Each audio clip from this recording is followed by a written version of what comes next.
The dusty frontier town of Red Creek had seen cattle auctions, horse trades, and land disputes, but nothing made the crowd more uneasy than the sale announced that hot summer afternoon.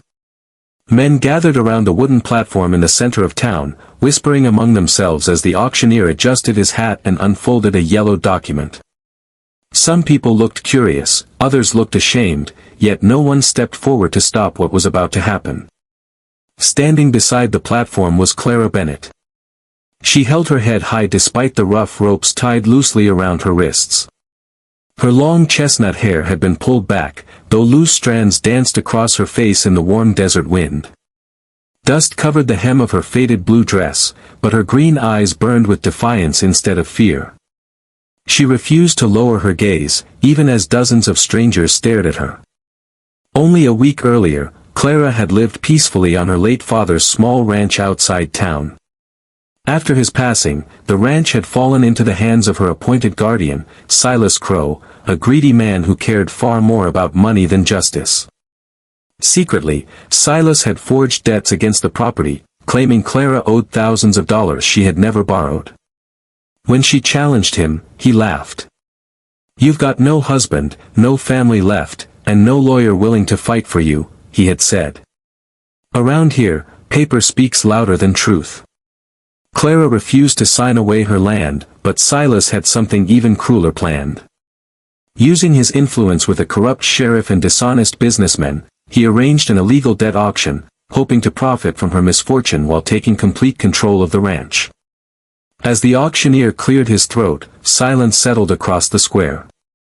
"Gentlemen," he called loudly, "this young woman and her labor are offered as settlement for unpaid debts." A murmur swept through the crowd. Several older townsfolk frowned, knowing the auction was wrong, but fear kept them silent. Silas stood near the front with a smug grin stretched across his face, already counting the money he expected to receive. One ranch owner smirked. "Strong enough to work cattle," he muttered. Another added, "Worth every dollar." Clara's jaw tightened. "I am not for sale," she declared, her clear voice cutting through the whispers. The auctioneer ignored her. "We'll begin at $200. A hand immediately rose. 200. 250. 300. The bids climbed higher while Clara stood perfectly still, refusing to cry or beg. Every new offer only strengthened the determination in her eyes. Finally, she turned toward the crowd. "Every one of you knows this is illegal," she shouted. "Today it's me. Tomorrow it could be your daughter or your sister. Is this the kind of town you've become?" Her words landed heavily. Several people looked away in shame. A mother pulled her young son closer, unwilling to let him witness more. Even the town preacher lowered his head, unable to defend what he was seeing. Still, no one stepped onto the platform. Silas folded his arms confidently. "Keep bidding," he sneered. "She's got plenty of spirit. That'll fade soon enough." Just as another bidder prepared to raise the price, an unexpected sound echoed through the square. The slow, steady footsteps of a horse. Every head turned toward the edge of town. A lone Apache rider approached without hurry. His dark horse moved calmly through the silent street while its rider remained straight-backed in the saddle. He wore weathered buckskin clothing, carried a bow across his back, and his expression revealed nothing. The scars on his hands hinted at years of hardship, yet his eyes remained calm and watchful. Few people recognized him. Those who did spoke only one name. Dakota.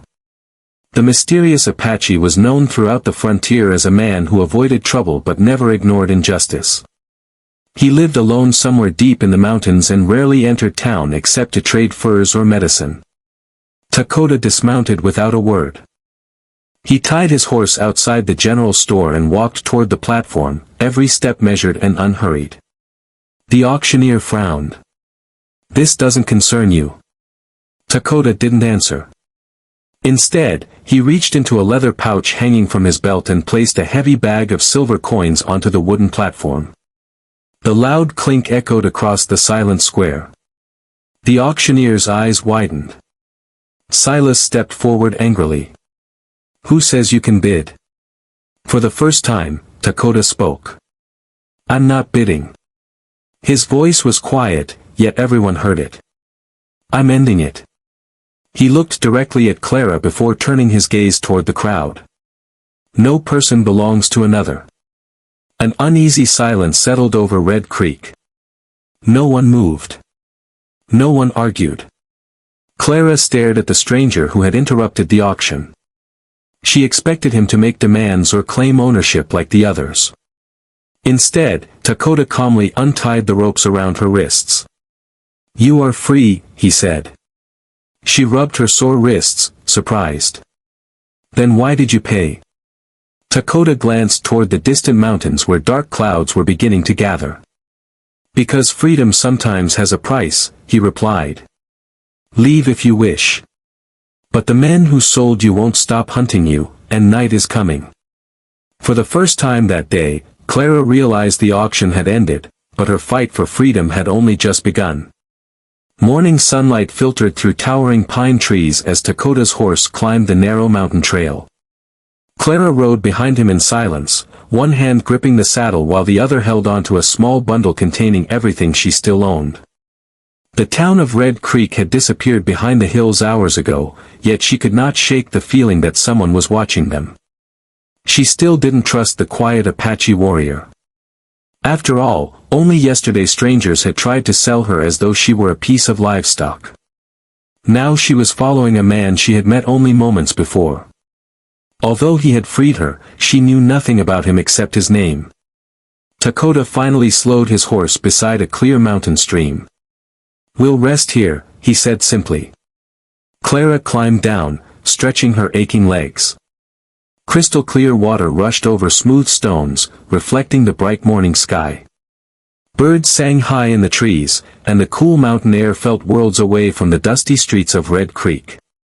Dakota filled a small leather flask with water before handing it to her. You should drink. She accepted it cautiously. Why are you helping me? She asked. He shrugged. Because someone should have. The answer was so simple that it caught her off guard. You paid a fortune yesterday. I can earn more. You don't even know me. Dakota looked toward the distant peaks. I don't have to. There was nothing boastful in his voice. He spoke as though helping another person required no explanation. After resting, they continued deeper into the mountains. The trail became steeper, winding through forests of pine and cedar. Clara noticed that Dakota rarely looked at the path beneath his horse's feet. Instead, he constantly watched the trees, the rocks, and the sky. You expect trouble, she observed. I prepare for it. By late afternoon they reached a narrow valley hidden between towering cliffs. A small log cabin stood beside a sparkling creek. Smoke drifted lazily from a stone chimney, and a vegetable garden stretched behind a split-rail fence. Chickens wandered freely while two horses grazed peacefully nearby. Clara blinked in surprise. You live here? Dakota nodded. It isn't much. She laughed softly. It looks better than half the homes in Red Creek. The cabin was simple but carefully maintained. Fresh-cut firewood was stacked neatly beside the porch. Wildflowers grew along the fence, and several drying herbs hung beneath the roof overhang. Nothing about the place suggested violence. Inside, the cabin felt warm and welcoming. A stone fireplace dominated one wall, while handmade shelves held jars of dried berries, herbs, and preserved vegetables. Everything was clean and organized. Dakota placed another log onto the fire. The room on the left is yours. Clara stared at him. My room? You'll sleep better with a door. She opened the small bedroom and found a sturdy wooden bed covered with thick quilts, a wash basin, and a small window overlooking the valley. You trust strangers enough to give them your home? She asked. I trust actions more than words. That evening they shared a simple meal of roasted trout, fresh bread, and mountain herbs. Conversation came slowly. You built this place yourself? Clara asked. Yes. How long have you lived here? 7 winters. Alone? He nodded once. She sensed there was a story behind that answer, but she chose not to press him. The following morning Clara awoke early to the sound of an axe striking wood. She stepped outside and found Dakota splitting logs with calm, practiced swings. Without saying a word, she picked up another axe. He raised an eyebrow. You don't have to. I know. She smiled. But I'd rather earn my breakfast. For the first time since meeting her, Dakota allowed himself the faintest smile. Over the next several days, Clara discovered that mountain life demanded constant work. She helped gather eggs, weed the garden, repair fences damaged by storms, and collect medicinal plants that Dakota traded in nearby settlements. She also learned that nearly everything around the cabin had a purpose. Rainwater was stored in wooden barrels. Herbs hung drying inside the smokehouse. Animal tracks around the valley told Dakota which predators had passed during the night. You notice everything, Clara remarked one afternoon. The mountains speak, he answered. And you understand them? They've kept me alive. As the days passed, Clara noticed something else. Travelers occasionally stopped at the cabin, a lost trapper, an elderly widow with a broken wagon wheel, even a frightened young family seeking directions. Dakota helped each of them without asking for payment. After they left, Clara finally asked, do people always come here? Sometimes. And you always help? If I can. She looked at him thoughtfully. In town they called you dangerous. Dakota gave a quiet chuckle. People often fear what they don't know. Meanwhile, back in Red Creek, Silas Crow slammed his fist onto the desk inside the sheriff's office. You mean to tell me she's gone? The sheriff shifted uneasily. No one's seen them since yesterday. Silas's face darkened. I didn't lose that ranch because of one Apache. He leaned closer. Find them. Outside, 3 hardened bounty hunters saddled their horses. Silas pointed toward the distant mountains. Bring the woman back alive. One of the hunters grinned coldly. And the Apache? Silas's eyes narrowed. He chose the wrong day to interfere. Far above the valley, dark clouds gathered over the mountain peaks as an evening wind rustled the pine trees. Clara stood on the cabin porch, unaware that danger was already climbing the same trails that had led her to safety. 3 days after arriving at the hidden mountain cabin, Clara finally began sleeping through the night.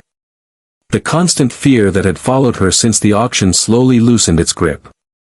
The crisp mountain air, the quiet rustle of pine trees, and the steady rhythm of life in the valley made the world seem peaceful again. But Dakota never relaxed. Each morning before sunrise, he climbed a rocky ridge overlooking the valley. From there, he studied the distant trails through a small brass spyglass.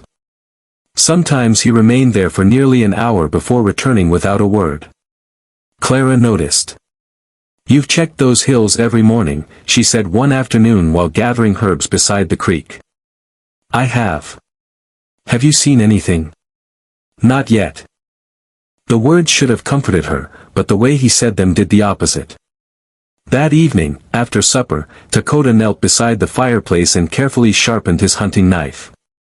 His movements were calm and deliberate. You expect them to come, Clara said quietly. He looked up. I know they will. She sat across from him. You could leave me somewhere else. They only want me. Dakota shook his head. No. They'll keep hunting us. They'll keep hunting you. The distinction was clear. He had already accepted that protecting her might cost him his own safety. The next morning, Clara insisted on joining him on his patrol through the surrounding forest. Dakota hesitated but eventually agreed. Stay close, he instructed. The trail wound through towering pines until they reached a narrow ridge overlooking the valley below. Suddenly Dakota crouched and placed 2 fingers against the ground. What is it? Clara whispered. Instead of answering, he pointed toward a patch of soft earth. Fresh horseshoe prints. There were 4 sets. They're less than a day old, Dakota said. Clara's heart raced. They found us. They found the valley. He quickly covered their own tracks with pine branches before leading Clara away from the trail.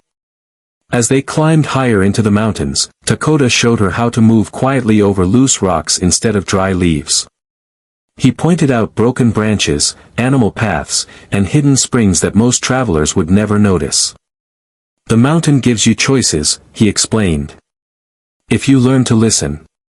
Hours later they reached a narrow overlook where the entire valley stretched beneath them. Dakota handed Clara the spyglass. She looked down. Far below, 4 riders slowly searched the trail surrounding the cabin. One carried a long rifle. Another examined tracks near the creek. They're bounty hunters, Clara whispered. Dakota nodded once. They'll search every canyon. What do we do? We don't fight on their terms. That night they stayed inside a small cave hidden behind a waterfall.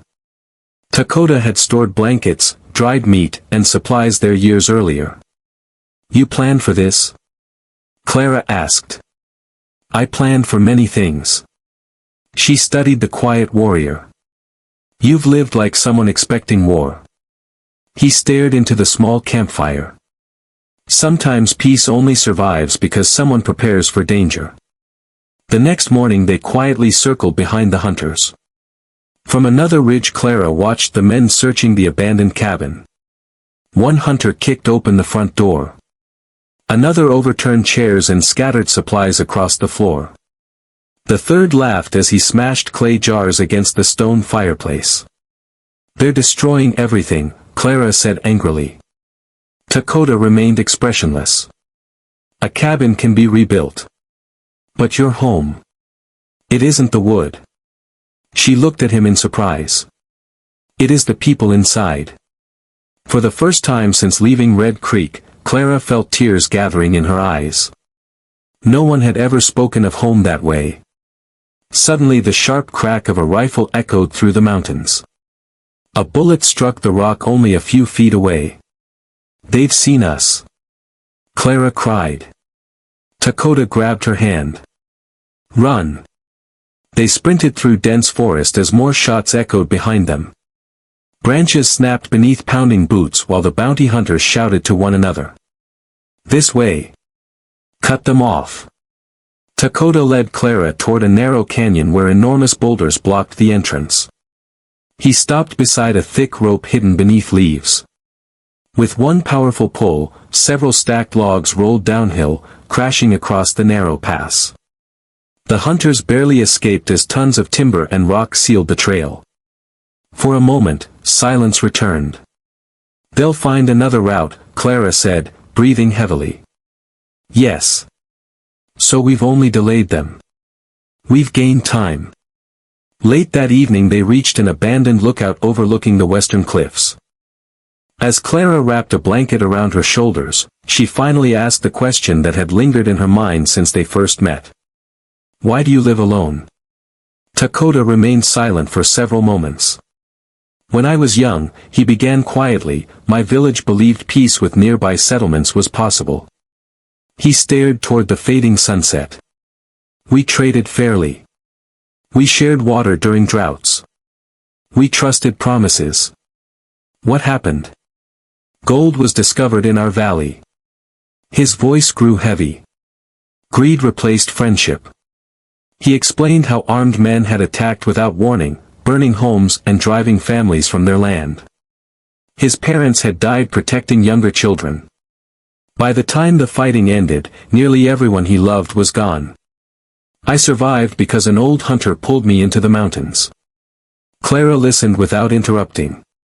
For years, Dakota continued, I believed staying alone would keep others safe. She stepped closer. You've spent 7 years carrying that burden by yourself. He nodded. Clara gently placed a hand on his shoulder. You didn't fail them. Dakota looked at her, surprised. The people who chose greed failed them, she said firmly. Not you. For the first time in many years, the lonely Apache allowed someone close enough to share his pain. Far below, the bounty hunters' campfires flickered like scattered stars across the valley. Their search was far from over. But neither Clara nor Dakota intended to surrender. Together, they would face whatever came with the dawn. The morning sun rose over the mountains, painting the rocky peaks with golden light. For most people, the valley looked peaceful, untouched by the troubles of the world below. But Clara Bennett and Dakota knew better. The silence of the wilderness could hide danger just as easily as it could hide beauty. For 2 days, they stayed hidden, watching the bounty hunters move through the valley. Dakota studied their movements carefully, learning their habits and waiting for the right moment to act. Clara noticed something had changed in him. Before, Dakota had been a man who avoided conflict. He lived far from towns, far from people, and far from memories that caused him pain. But now, as he watched the men hunting them, there was a quiet determination in his eyes. You could leave, Clara said one evening as they sat beside a small fire. Dakota looked at her. What? You could disappear into the mountains. Those men are after me, not you. He shook his head. I know. Then why stay? For a moment, he said nothing. Then he answered, because someone once stood between me and danger. Clara understood. Dakota was not protecting her because he thought she was weak. He was protecting her because he knew what it felt like when no one came to help. The next morning, they returned carefully toward the cabin. Dakota wanted to see if the hunters had discovered anything important. As they approached, Clara's heart sank. The place she had begun to think of as a home was damaged. The garden was destroyed. The fence had been broken. The door hung crooked from its hinges. The bounty hunters had searched every corner. They wanted to frighten you, Clara said. Dakota walked slowly through the cabin, picking up broken pieces of his belongings. They wanted me angry. Are you? He looked around. No. Clara looked surprised. How? Dakota placed a damaged wooden carving on the table. It was a small figure of an eagle, worn smooth from years of handling. Anger makes people careless. He looked toward the mountains. I need to think clearly. Before they could leave, Clara noticed something on the floor near the fireplace. A piece of paper. She picked it up. It was a wanted notice. Her name was written across the top. Clara Bennett, return for payment of debt. Her hands tightened around the paper. They're still calling me property. Dakota took the notice and read it carefully. This is not about debt. What do you mean? They don't want money. His eyes hardened. They want control. The truth finally became clear. Silas Crow was not trying to recover a debt. He was afraid Clara would expose the illegal auction and reveal his crimes. We have to go back, Clara said. Dakota looked at her. Back to Red Creek? Yes. It's dangerous. I know. You may lose everything. Clara looked toward the damaged cabin. I already lost everything once. I'm not running forever. Dakota studied her face. The woman who had stood on that auction platform was no longer just someone he rescued. She was someone who had found her own strength. Together, they began preparing for the journey back. But before leaving, Dakota taught Clara how to defend herself. He showed her how to recognize danger, how to move quietly, and how to stay calm when fear tried to take over.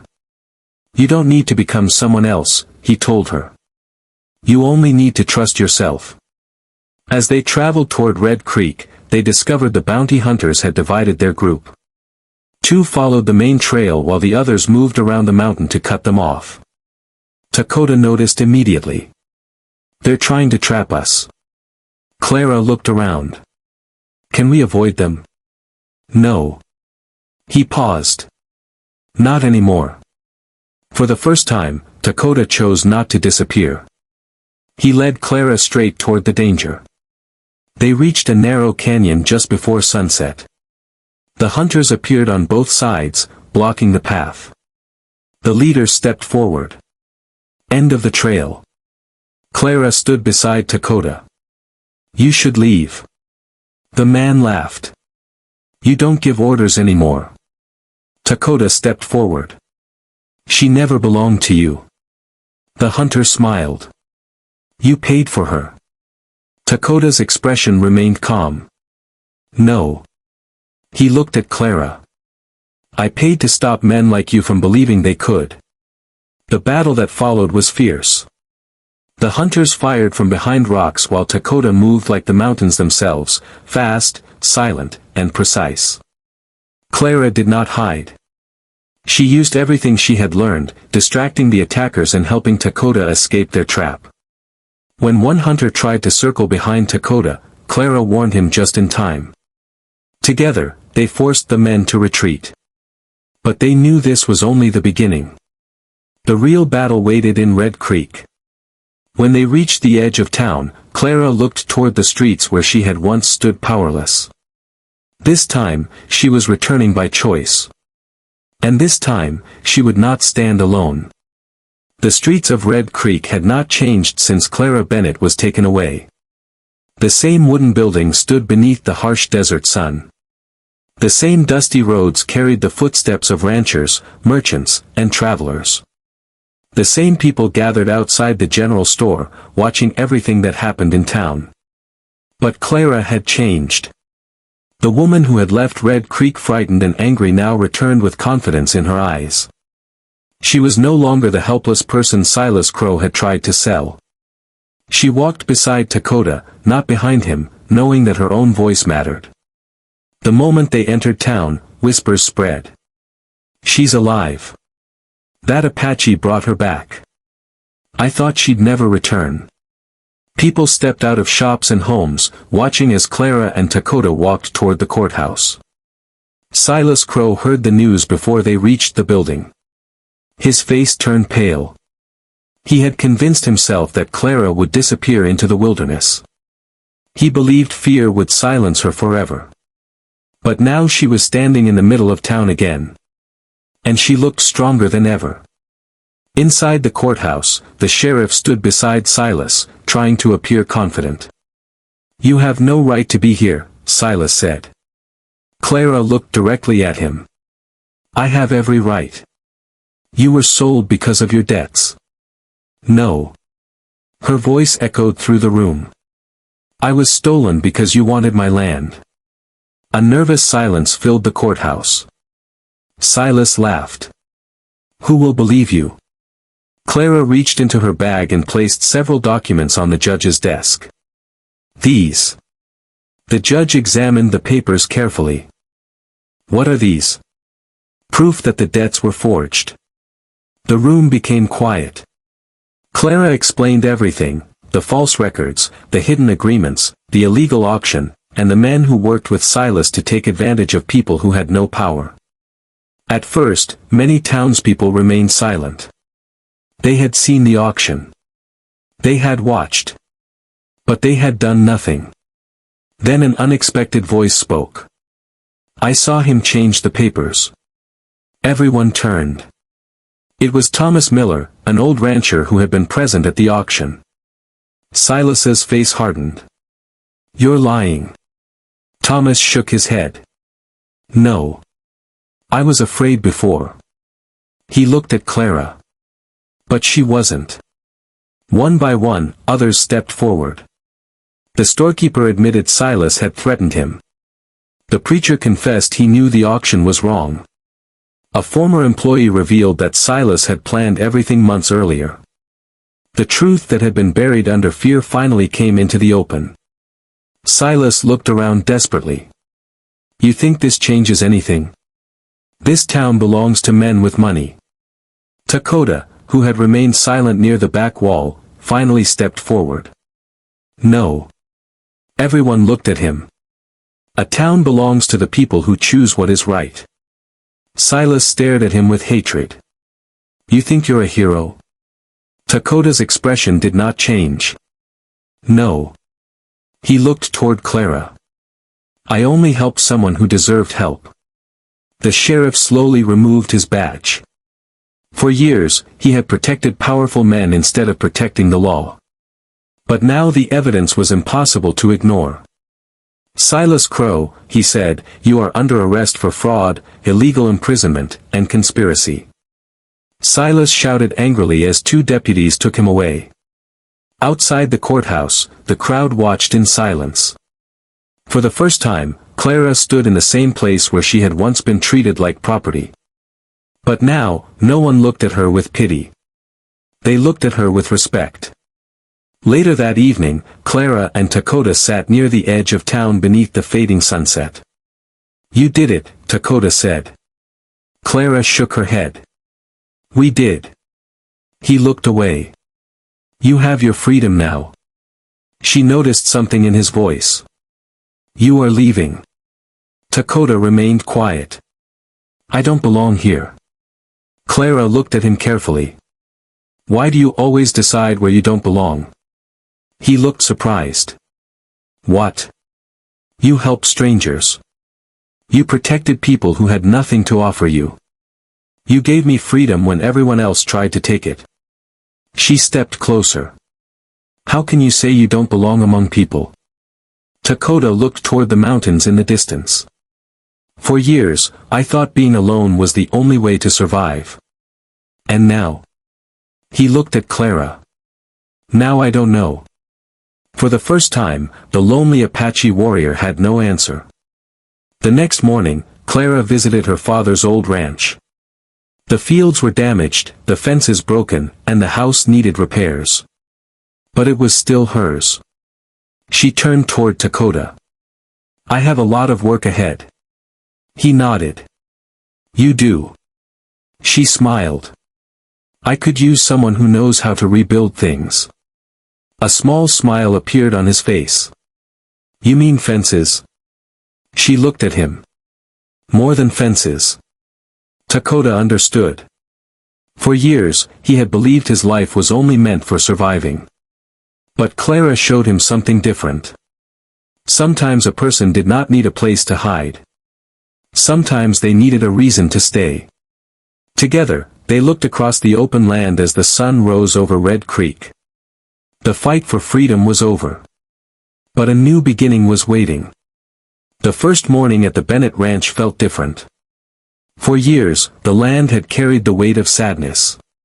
The old wooden house had stood empty and forgotten, the fields had grown wild, and the fences that once protected the cattle had fallen apart. To anyone passing by, it looked like a place that had lost its purpose. But Clara Bennett saw something else. She saw a home waiting to be restored. She stood on the porch with a cup of warm coffee in her hands, watching the sunrise spread across the open plains. Beside her, Dakota studied the land quietly, just as he had studied the mountains for so many years. You know, Clara said with a small smile, most people would have walked away from this place. Dakota looked at the broken fence lines. Most people would see what is broken. And you? He looked toward her. I see what can be rebuilt. Those words stayed with Clara.